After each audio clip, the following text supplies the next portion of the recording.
What happened to her? Susan Boyle achieved unimaginable success after her astonishing audition on Britain's Got Talent. Initially dismissed, her powerful, angelic voice changed everything, silencing critics and winning over not just the audience, but the entire world. She went on to have a massively successful career, even winning America's Got Talent, The Champions, and her wealth soared, eventually surpassing an incredible $45 million. Yet, after defining a moment in pop culture history, she suddenly vanished from the public eye. Join us now as we go beyond the headlines to uncover what truly happened to this remarkable singer, delving deeper into her life story and revealing the unseen battles she fought behind the dream. Susan Boyle is living, breathing proof that one should truly never judge a book by its cover. Susan Boyle's journey was marked by profound struggle and adversity long before the world ever heard her voice. Born on April 1, 1961, she was the youngest of 10 children, 4 elder brothers and 6 elder sisters. Her father, Patrick Boyle, was a miner and singer, while her mother, Bridget Boyle, worked as a shorthand typist. They lived in a humble council house in West Lothian, Scotland, a home Susan famously still resides in today.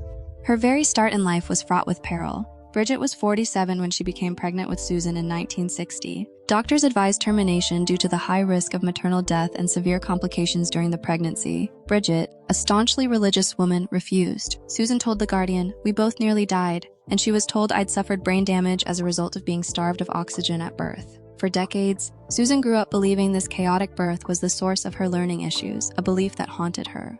School was an incredibly harsh experience. She was relentlessly bullied by peers and even cruelly punished by teachers with a belt when she struggled academically. Classmates nicknamed her Susie Simple and would constantly insult her, making school the worst time of her life. In a heartfelt interview, Susan shared how hard it was. "I was a slow learner. I'm just a little slower at picking things up than others, so you get left behind in a system that wants to rush on. That was what I felt was happening to me." This bullying and corporal punishment deeply stunted her self-growth and created significant obstacles. Adding to her challenges, Susan was diagnosed with epilepsy as a child, a neurological condition often poorly understood at the time. She would regularly experience seizures at school, fainting during lessons, which only provided more ammunition for her bullies. Her peers would gather around, laugh, and call her names. At home, things weren't much better. Her parents would either overprotect her or, if the problem became too troublesome, leave her to fend for herself. The general, incorrect assumption was that her epilepsy was linked to her learning disabilities, and so the condition went untreated. Despite these difficulties, Susan found her only solace and peace in music, becoming a devoted member of her parish church choir and actively participating in local talent searches, often competing successfully. Susan's dream of a musical career seemed distant, yet it was her unwavering love for music and the persistent encouragement of her mother that kept it alive. Her mother urged her to audition for Britain's Got Talent, but Susan initially felt too old and dropped the idea when the show started in 2004. However, after her beloved mother died in 2007, Susan, who had been her mother's primary caregiver for 8 years, was despondent and initially stopped singing publicly. It was her mother's encouragement that finally pushed her. "I was totally lost," she told The Guardian, "but then I remembered how she always told me to follow what makes me happy." Before Britain's Got Talent, Susan had a disheartening experience on another televised talent show in 1995 called My Kind of People, hosted by Michael Barrymore. While attempting to sing, she was openly mocked by the host, who even tried to peer under her skirt. Despite the humiliation, she later fought back against bullies who threw rocks and fire at her house, stating she could fight back when I needed to.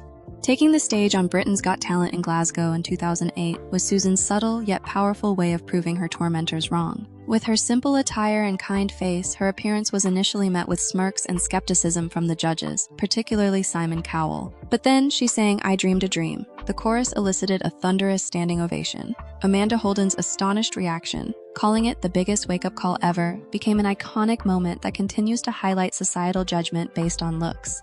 Susan's performance instantly transcended borders. Her audition video went globally viral on YouTube, quickly becoming one of the most viewed videos worldwide at the time.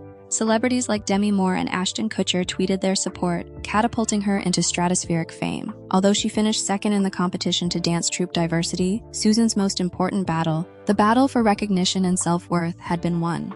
She immediately began her new life as an artist. Her debut album, I Dreamed a Dream, released in November 2009, was a colossal success. It broke sales records, selling over 2 million copies worldwide in its first week, making it the fastest-selling debut album by a female artist ever recorded. It also became the highest-selling debut album in UK sales and the most pre-sold album on Amazon. By the end of 2009, it was the biggest-selling record in the world, with over 9 million copies sold, and earned her a Guinness World Record. Yet beneath the immense success, a hint of tragedy and immense personal struggle quickly emerged. The extensive and rigorous training regime of Britain's Got Talent exhausted Susan. While content with singing, fame was completely new, and she struggled to keep up with the demanding routine of interviews, smiling for paparazzi, and dealing with harsh critics. Immediately after the finale, she was admitted to the Priory, a mental health treatment facility in London, suffering a breakdown. She had thrown water at a staff member, yelled that she hated the show, and her erratic behavior led her London home staff to call the police. The media scrutiny of over 5 weeks had physically and mentally worn her out. Rumors even surfaced that Ofcom, the UK's media regulator, considered an inquiry into the show for prioritizing ratings over participants' health. This harrowing experience taught Susan to try to take her music schedule more lightly, though her challenging touring timetable often made that difficult. Then, in 2012, when Susan was in her 50s, she received a life-changing diagnosis. After decades believing she had brain damage from her birth, she sought a specialist and was accurately diagnosed with Asperger syndrome, a type of autism spectrum disorder. Hearing such a revelation was heartbreaking, yet incredibly fortunate.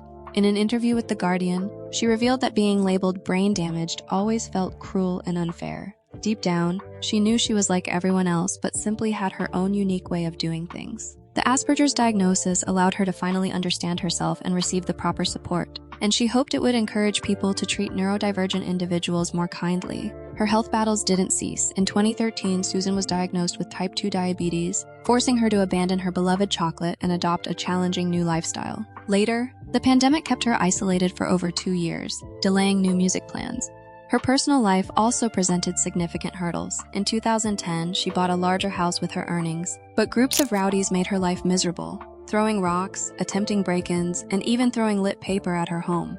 Eventually, she returned to the comfort and simplicity of her childhood council house, giving her fancier abode to her niece. Susan still lives there today, a poignant symbol of her grounded nature despite immense wealth. She also endured devastating family losses and very public feuds. Her closest sister, Bridie, passed away from cancer at 73, leaving Susan emotionally distressed, especially as Bridie had been a constant support, helping her navigate media scrutiny and staying grounded amidst her success. Susan also found herself entangled in a bitter financial dispute with her brother Jerry. The issue arose when Susan gave him $75,000 to save his failing business, causing a severe fallout with her other siblings. Susan even claimed Jerry had threatened to commit suicide if she didn't provide the money. He publicly accused her of lying, but a public breakdown Susan suffered at Heathrow Airport in 2016, amidst overwhelming crowds, ultimately reunited the siblings, providing a heartwarming ending to their feud. Despite these numerous setbacks, from childhood abuse and bullying to mental health breakdowns, ongoing health issues, and family dramas, Susan Boyle consistently defied expectations. Her big voice and inspiring story continued to resonate globally. She appeared on America's Got Talent, warmly received, and released several more albums: The Gift, 2010, Someone to Watch Over Me, 2011, Standing Ovation, 2012, Hope, 2014, and A Wonderful World, 2016. After a brief hiatus due to health, she surprised fans in 2019 by releasing 10, celebrating a decade of her work, once again surpassing all odds.